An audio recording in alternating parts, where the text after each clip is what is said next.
Hello and welcome. Another video. This one, as you can see, is the stash of Mullard tubes that I have. Well, this is about a third of them.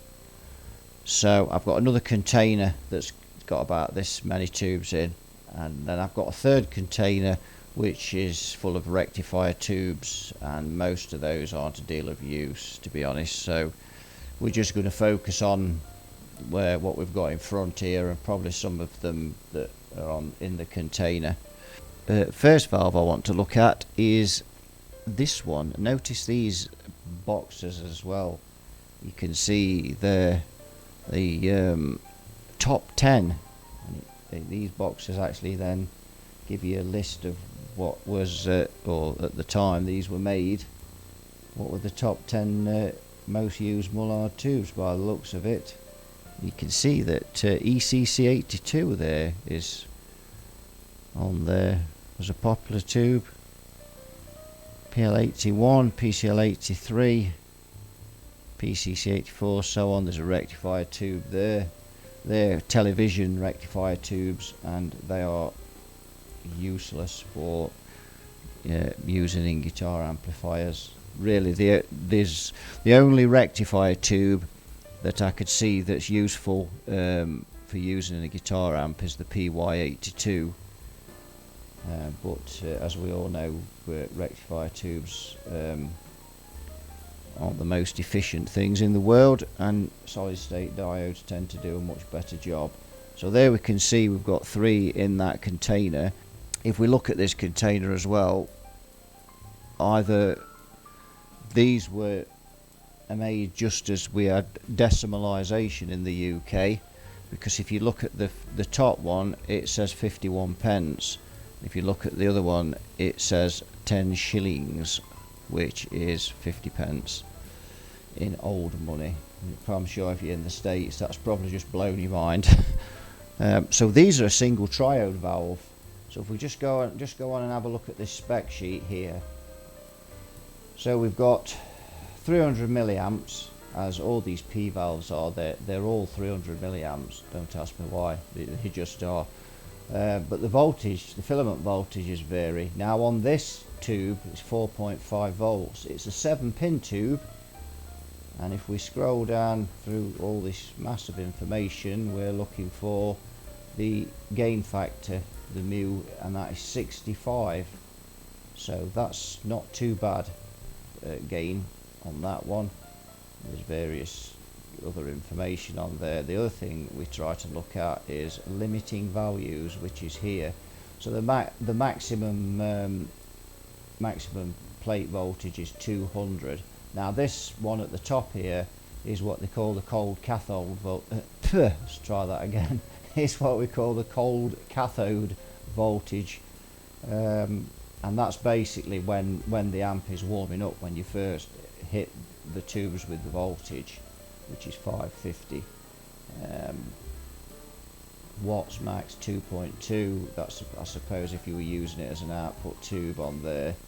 So there's various information that you get on there. The main ones that we look for in guitar amps is obviously the maximum voltage we can put on there, and the mu for the amount of gain we're going to get out of that tube.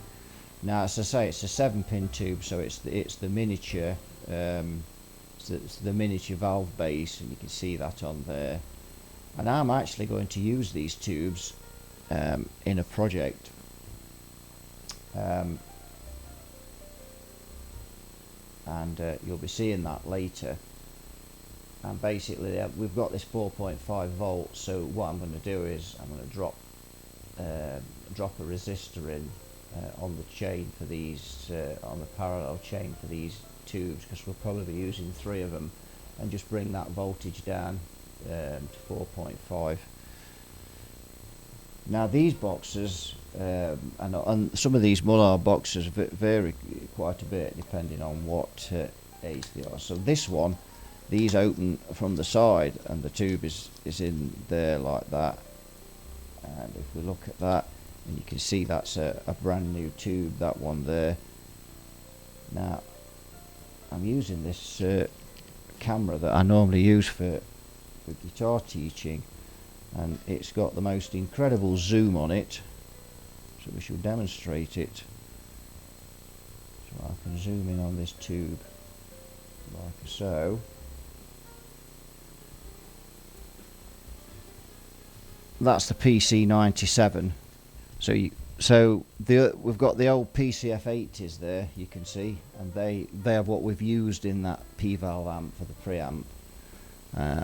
And I've got loads of these. I mean, loads. They must have been a very popular valve in the 60s. And again, these are new old stock. Shall we zoom in and have a look at him? Yes, why not? Let's have a look. So we can hone in on him. Brand new. That's new old stock. That's made in Britain, so that'll probably have the B on the code for the Blackburn factory on that one. And you can see they're in these cardboard wrappers, and they've got the BVA information there wrapped in there as well.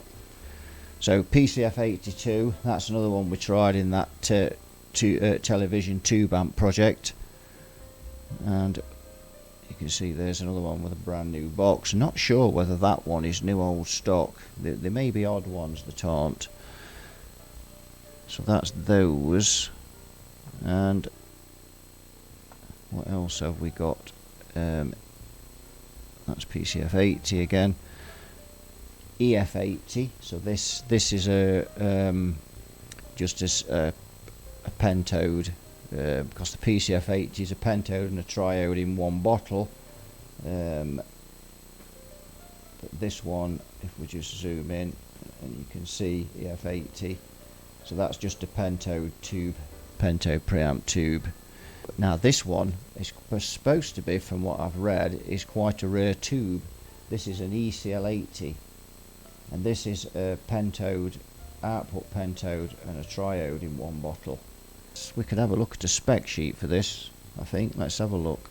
So if we just scroll up this, so ECL80, so 6.3 volt filament, so we'd expect that with the E in the starting with the beginning there, ECL. E generally stands for 6.3 volts, 300 milliamps on the current draw on the filaments.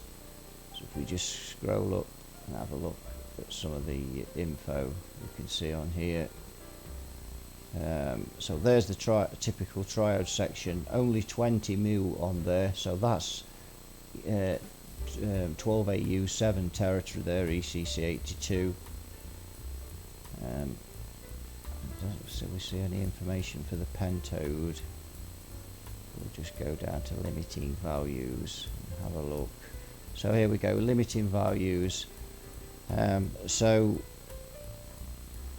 some very strange voltages there, but I think that's probably the one we'll go for.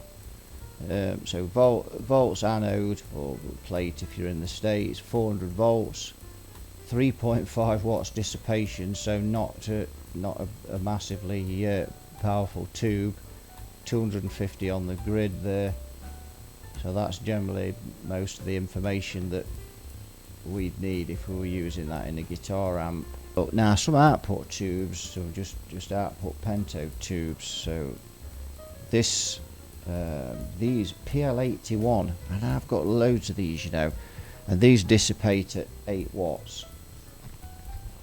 But these tubes are slightly different because they have got a anode top cap. So I'm just going to get one of these out so you can have a look. And there, just try and pop that out, and you can see again it's new old stock. It's wrapped up there. So if we just open that, and that's a yellow print on that one. So let's just stand him on there again so you can see him. So yeah, that's a yellow print one. Let's just zoom in on him so you can have a look. Better than me actually holding them if I do this, so you're getting close and see the tube. So that's a PL81, so that dissipates at 8 watts. And I've seen these online. People have used these in hi-fi amps. So we'll be using those in a project because we've got loads of those. So you've got to make sure the anode top caps are well insulated on those, because obviously they're not going to be wrapped up in a television. They're going to be in a guitar amp. So theoretically, when someone takes the back off it, if they're not well insulated, that'll be live voltage there. So what else have we got there? So we've got EF183 there as well, which is another pentode. Now some of these pentodes you have to be a bit careful with, because they some of them are variable mu, and that means that they've been used in tape recorders and things like that for automatic level adjustment and things. So they're not very good for using in a guitar amp really. Good for making compressors and things like that. I can't remember whether this one's variable mu or not now. There's so many of them. So there's another one that we've looked at. So what is this big beast then that we've got in this humongous box? This thing is a beast. And this is a PL519. We've just got to get this out of the box, haven't we, and have a look at it. So let's just have a hone in. I have had this out of the box before, to be fair, because I couldn't resist having a look at it. So, and there we go. We've actually got nothing to stand him on. We might just stand him on there. Just check out him. So PL519 is that particular tube, and if we just zoom in on him, so he's a beast. And these two, the thing you have to watch with these P tubes is that they do draw a lot of current. They're generally low voltage, high current tubes. Let's see if we've got let's see if we can find a spec sheet for it. So this was a line output pentode tube originally for TVs, 40 volts on the heaters there, still 300 milliamps though, so a whopping 40 volts there on that. And this tube base is called a Magnavol, and you can still buy these tube bases, which is good. That means I can use that tube in a nice single-ended amp. So if we look at these typical characteristics, but we're looking for the limiting values, and they are there. So limiting value is some strange stats on these. So the cold cathode is 700 volts, and then peak is 7,000 volts, 35 watts dissipation there, and 275 volts on the grid. So I'd imagine that's probably around the same on the anode or on the plate, probably 300 volts, something like that. The grid dissipates 7 watts. So yeah, design rating system. Check this out down here. So 45 watts dissipation and 9 watts on the screen as well. So yeah, a beast of a tube. So you could probably get 45 watts out of that tube, maybe, but it's how much current it would be drawing through your transformer. That is that. That's just a rectifier tube, and that is about as much use as a chocolate fire guard, unless of course you've got a TV that goes in and it's blown and you want to get your TV going. So then that would be useful. So we looked at those. PCF 86. So that's another.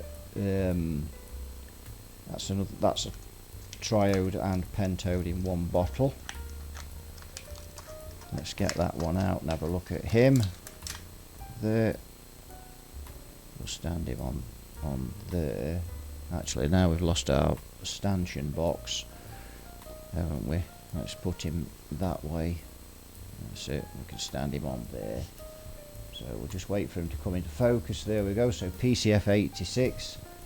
Yep. So all these data sheets I'm getting off this website, which is type.org. So these this is a brilliant website for these, and there's other really good ones out there as well that have a lot of these data sheets. So 8 volts this time, some strange voltages you get on these preamp tubes. 8 volts at 300 milliamps again. And again, if we just siphon through some of this info, we're looking Mullard 17, so that's even less than a 12AU7 ECC82. So that's quite a low mu on there, but yeah, useful given the fact that the pentode section has so much gain on it. You could probably still get away with using that as you know, in a preamp section of an amplifier. Different pin out to the PCF80, otherwise I would have tried that tube in the amp that we did. PCC84, this tube, and when you first kind of, you know, see, oh, PCC84 double triode valve, but from what I've read about this tube, this would be difficult to use in a guitar amp. There you see that's a brand new yellow print. Let's just zoom in on him like so. This is what I mean about this zoom. It zooms in really slow, or you press it harder and it just zooms in so much that, and we can't quite get that in focus there. See if we can. Yeah, so you can see him there, PCC84. That's, and I can't remember why I read that that's not a deal of use in a guitar amp, but I am going to try it just to see, from a curiosity perspective. Yeah, check out the heaters on that one. Yet another bizarre voltage. So 12.6 on that one. Again, 300 milliamps. Everything's 300 milliamps with these tubes. I've not seen one of these P-valve tubes that is not 300 milliamps. So pentode section there, they Mullard 17. So again, quite low.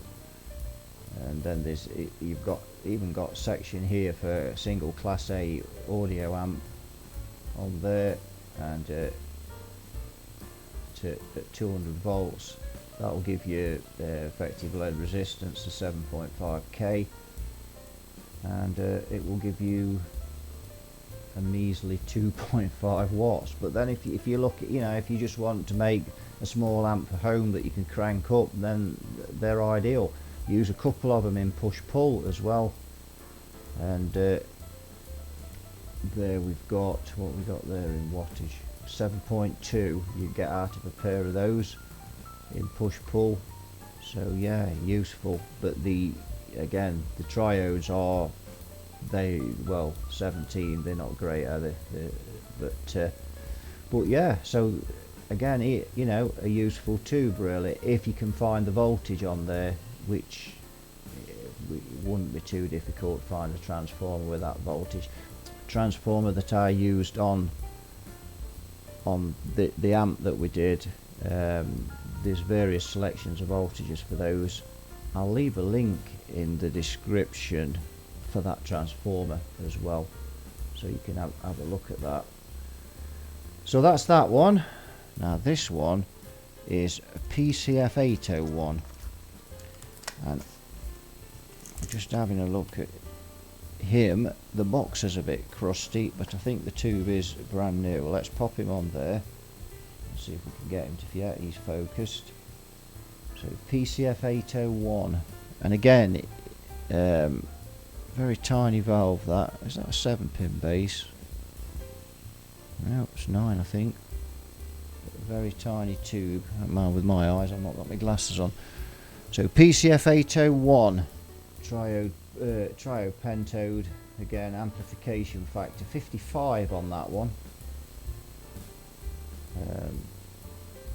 On the pentode, 20 on the triode there. Go down here, limiting values. So the anode will take 250 volt.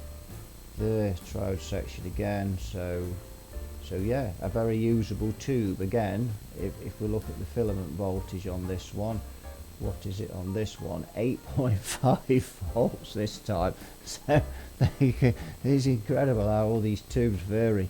They've obviously been made for specific things in specific televisions. They must be to be that finicky. So yeah, so that's that one, and it's just about going to balance on there. So PCL 805, which is actually the same as PCL 85, hence why you've got that slash at the side, and then it says 85, and you can see that these, oh whoa, let's pop that back on, oops, pop that back on there again and get that to balance.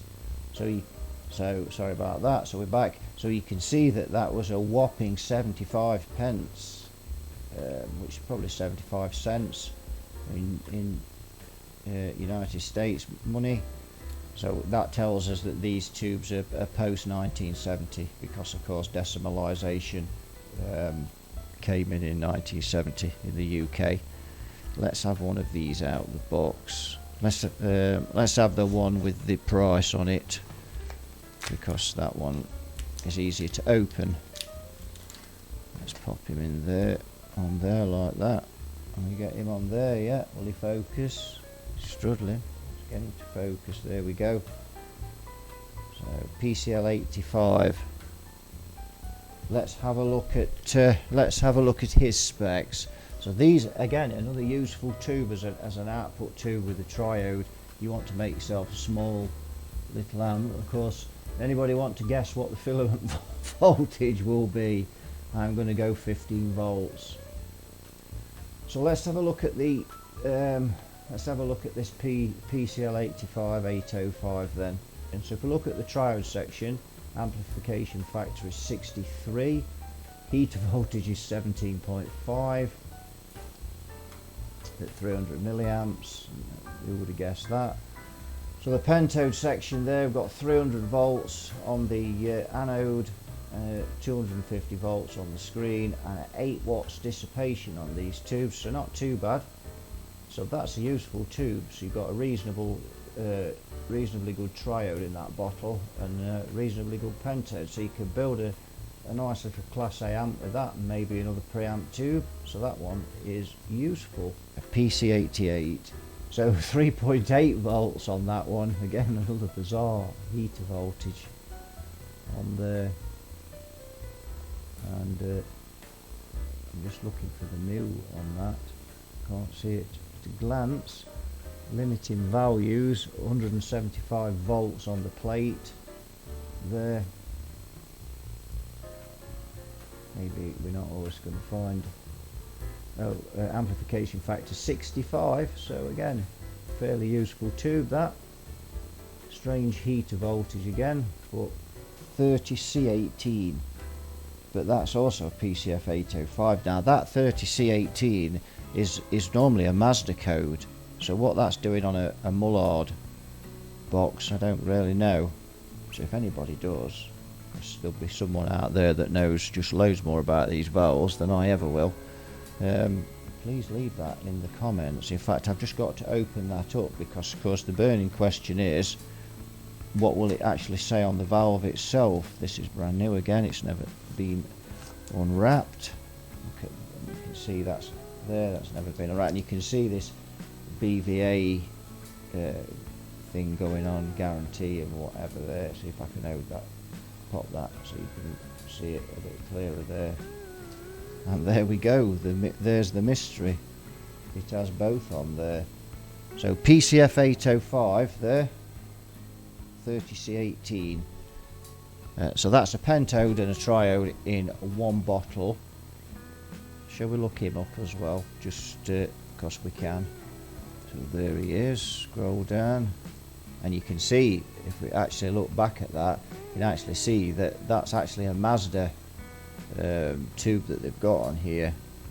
So I don't really understand what we're going off there, and there's no data sheet on it. 7.4 voltage for the heaters, 300 milliamps as usual, so not a lot of info on that one. So if we were using that tube, it would be trial and error, unless we can find a data sheet somewhere else for that. The PL500, You can get a maximum of 20 watts dissipation out of that. Magnavolt tube base, 27 volts on the filaments at 300 milliamps. And you can see again that's another anode top cap valve. So he's a bit of a beast. He'll probably make quite a good single-ended amp. Because normally when you're using an EL84 to make a single-ended amp, you're getting, you're probably getting something in the region of 4 to 5 watts out of it. So these, assuming we can get a transformer to match up the effective load resistance, and Hammond do some quite nice transformers that would work with these tubes. I've done quite a lot of research on these valves. So we've got PL508. Let's have a look at this one. PL508. You see him. I don't know whether he's been used or not, that one. There is odd one of these, as I said, that aren't new, but most of them are. I'm feeling he's been used. So yeah, he dissipates about 12 watts. I think he's about 25 volts on the heaters. So yeah, that one. And you can see, if we look at the box, you can tell this is a much more modern Mullard box, because the beautiful wrapping and roll of cardboard's gone, and we've just got this bit of a flap here, and you just slide him in there like that, and he rattles about. So yeah, cost cutting. PL36, this one, and this is an old tube. These came out about 1955. Let's stand him on there so you can have a look at him. There, I don't know whether he'll stand because he's a octal base, so we'll have to hold him. Yeah, he dissipates about 12 watts, and I think he's around 25 volts on the heater supply as well. So that's him. Now here's a tube, PFL 200. So that is a output pentode and a preamp pentode in one bottle. So yeah, made in Great Britain, that one. So this is an interesting tube. Let's have a look.